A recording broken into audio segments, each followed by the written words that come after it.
ভারতের বড় শহরগুলোর ব্যস্ততা আজ ফিকে হয়ে যাচ্ছে।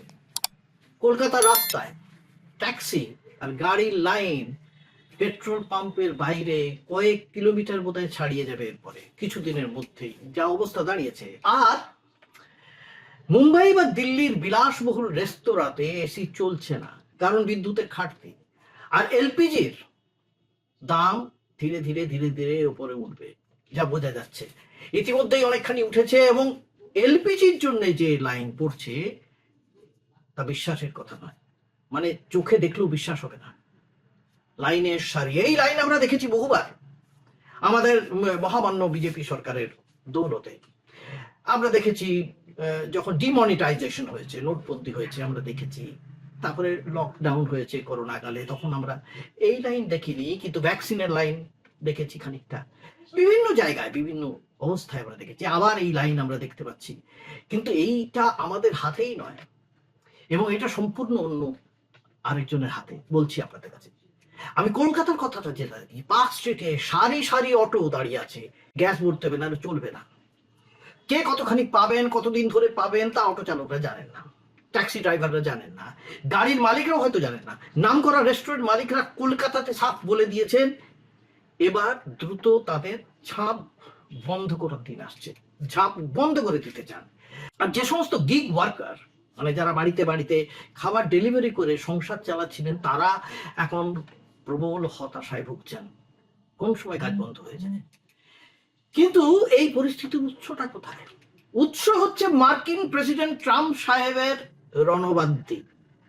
তিনি যে রণদামামা বাজিয়ে ভেবেছিলেন একযোগে ইসরায়েলের সঙ্গে মাঠে নেমে ইরানকে দুর্মুষ করে দেবেন, বুঝতেই পারেননি এটা মূলত ডেভিড আর গলায়েথের যুদ্ধ হয়ে যাবে। এখন তিনি যুদ্ধে নেমে ভাবছেন কি করে তা থামানো যায়, কিন্তু ইরান তো থামতে রাজি নয়। ইরান আবার কি বলেছে শুনুন, বলছে যুদ্ধ শুরু করেছো তুমি, মানে ট্রাম্প সাহেব, বন্ধ করবো আমরা, বুঝে দেখুন। আর আমরা ভারতবাসীরা, আমরা কোন অবস্থায় পড়লাম এই যুদ্ধের ফলে? ইসরায়েল আর আমেরিকার মধ্যে এই যে যুদ্ধ, সেটা কিন্তু আজ আর টিভির পর্দা বা সোশ্যাল মিডিয়ার খবর নয়। এই যুদ্ধের আগুন আমাদের পকেটে এসে দিয়েছে। আর এই সময় প্রশ্নের পর প্রশ্ন উঠে আসছে, কেন আমাদের পুরনো বন্ধু ইরান আজ ভারতের থেকে মুখ ফিরিয়ে নিল? কেনই বা ভারতের বিদেশ নীতি আজ কাঠগড়ায়? আজ এই নিয়ে আমাদের বিশেষ আলোচনা। নমস্কার, আমি গৌতম বন্দ্যোপাধ্যায়, আপনারা দেখছেন গৌতম ব্যানার্জি অফিসিয়াল। যারা আমার চ্যানেল দেখছেন তাদের কাছে আমার অনুরোধ যে আপনারা আমার চ্যানেলটাকে সাবস্ক্রাইব করুন, শেয়ার করুন, আর নোটিফিকেশন আইকনটা অবশ্যই অন করে দিন। তাহলে আপনাদের সামনে আমি কিছু কথা বলতে পারি। আপনাদের যা বলার হয় তা আপনারা বলবেন, লিখবেন, অবশ্যই লিখবেন। ইতিহাস সাক্ষী, ইরান সবসময় ভারতের বিশ্বস্ত বন্ধু ছিল, দীর্ঘদিনের বন্ধু যাকে বলা হয়। ভারতের পাশে দীর্ঘদিন ধরে পাশে দাঁড়িয়েছে ইরান। ইরান থেকে তেল পেয়েছে ভারত। কিন্তু গত কয়েক বছরে, মানে যবে থেকে ভারতীয় জনতা পার্টির সরকার এসেছে, তার কিছুদিনের পর থেকে, প্রথমেই নয় কিন্তু কিছুদিন পর থেকে সমীকরণ বলতেছে। কয়েক বছর পর থেকে, প্রথম দিকে নয়, প্রথম দিকে ঠিকই ছিল খানিকটা, গত কয়েক বছরে সমীকরণ একেবারেই বদলে গেছে। ডোনাল্ড ট্রাম্প দ্বিতীয়বারের ক্ষমতায় আসার পর প্রধানমন্ত্রী মোদীর সঙ্গে তার ঘনিষ্ঠতা এক নতুন মাত্রায় পৌঁছে গিয়েছে। কিন্তু এই ব্রোম্যান্স, মানে এই যে বন্ধুত্ব, তাকে ভারতের হিতে বিপরীত হয়েছে। ট্রাম্পের ইরাক বিরোধী কড়া অবস্থানে ভারত যেভাবে সায় দিয়েছে, তাতে তেহরান ক্ষুব্ধ, মুখে না বললেও ক্ষুব্ধ, অবশ্যই ক্ষুব্ধ। যে চাবাহার বন্দরকে ভারত নিজের তুরুপের তাস ভেবেছিল, তা আজকে বিষ বাও জলে। বিরোধীদের দাবি কি? ট্রাম্পকে খুশি করতে গিয়ে ভারত তার পুরনো বন্ধু ইরানকে চটিয়ে ফেলেছে। ফলে যুদ্ধের এই কঠিন সময় ইরান আর ভারতকে বিশেষ ছাড় দিয়ে তেল দিতে রাজি নয়। অন্তত বোঝা যাচ্ছে তাদের হাবে ভাবে কিছু বলতে চাইছে না তারা। আবার এই সঙ্গে আরো একটা কথা তারা বলেছে, খুব সাংঘাতিক কথা বলেছে, যে দেশ নিজের দেশ থেকে আমেরিকান দূতাবাসকে আর ইসরায়েলি দূতাবাসকে সরিয়ে ফেলবে, বন্ধ করে দেবে, তাদের জন্য তারা হরমুজ স্ট্রেট থেকে জাহাজ পাঠাতে রাজি হবে। মানে যে জাহাজ, তেলবাহিত জাহাজ, তা যদি আসে, তাতে তারা কোনো আক্রমণ শানাবে না। বুঝুন অবস্থাটা। এই যে ট্রাম্প সাহেব যখন কথায় কথায় বলে থাকেন ভারতের প্রধানমন্ত্রী নরেন্দ্র মোদী তার বিশেষ বন্ধু, এবং তিনি যা বলেন তাই মোদীজি শুনে থাকেন, চিন্তা করুন, ভারতের মতো এক সার্বভৌম দেশ, তার প্রধানমন্ত্রী, নির্বাচিত প্রধানমন্ত্রী মোদিজি, সকলের প্রধানমন্ত্রী, তিনি শুধু একটা দলের প্রধানমন্ত্রী নন, সকলের। তার যারা সমালোচনা করেন তারও প্রধানমন্ত্রী, তার যারা স্তুতি গান করেন তাদেরও প্রধানমন্ত্রী। তার কি বলা উচিত ছিল? এই মুখের উপর জবাব দেওয়া উচিত ছিল, দেননি। ট্রাম্পকে ধরি না, তার কোনো মুখের আগর নেই, তিনি যে কি বলেন আর কি করেন কোনো বোধ সম্পন্ন মানুষের মাথার উপর দিয়ে চলে যায়।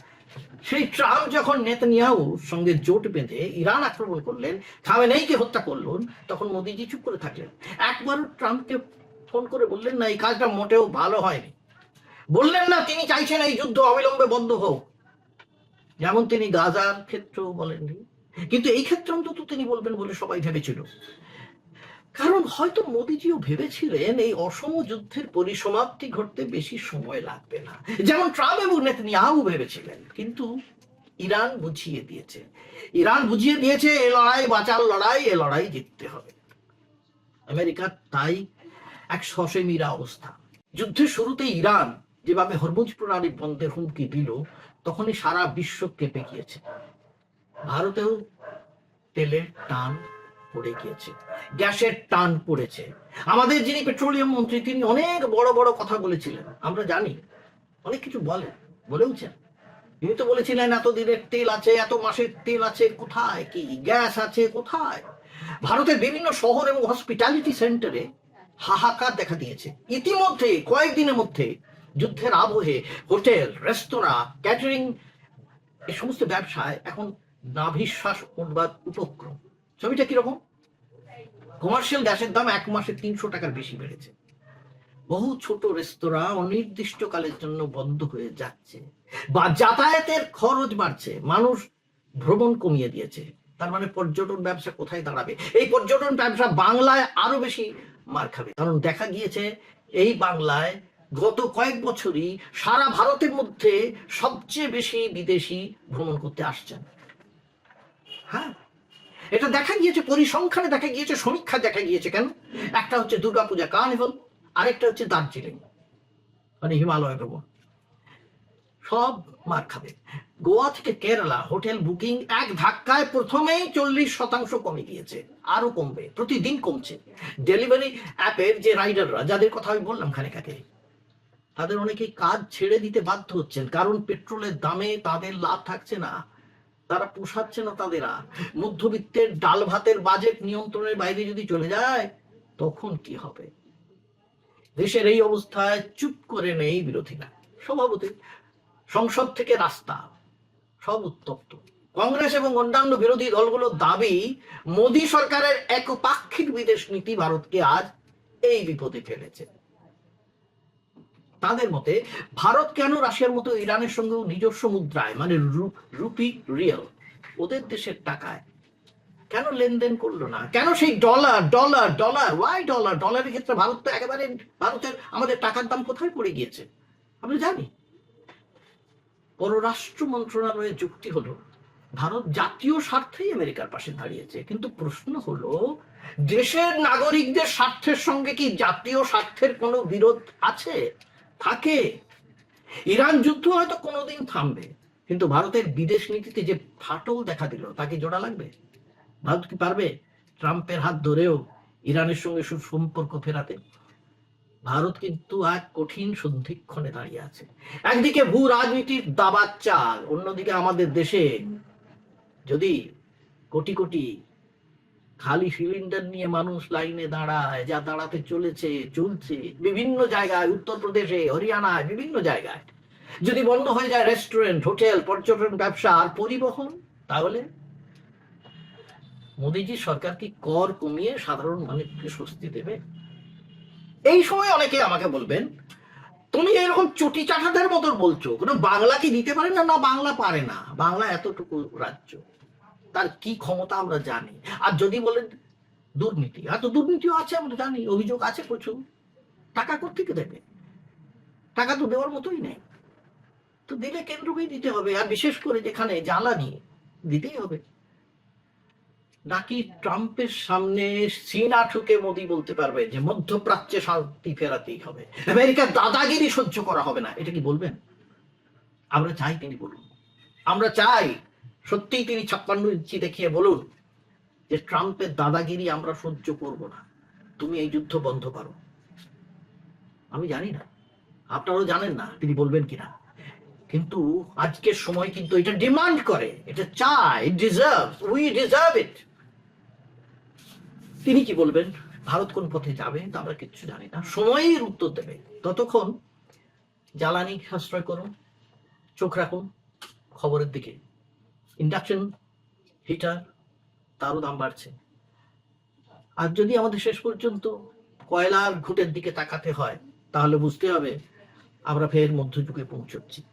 আজকের মতো এখানেই শেষ করছি। নমস্কার, ভালো থাকবেন, আবার দেখা হবে আপনাদের সঙ্গে পরের এপিসোডে। নমস্কার।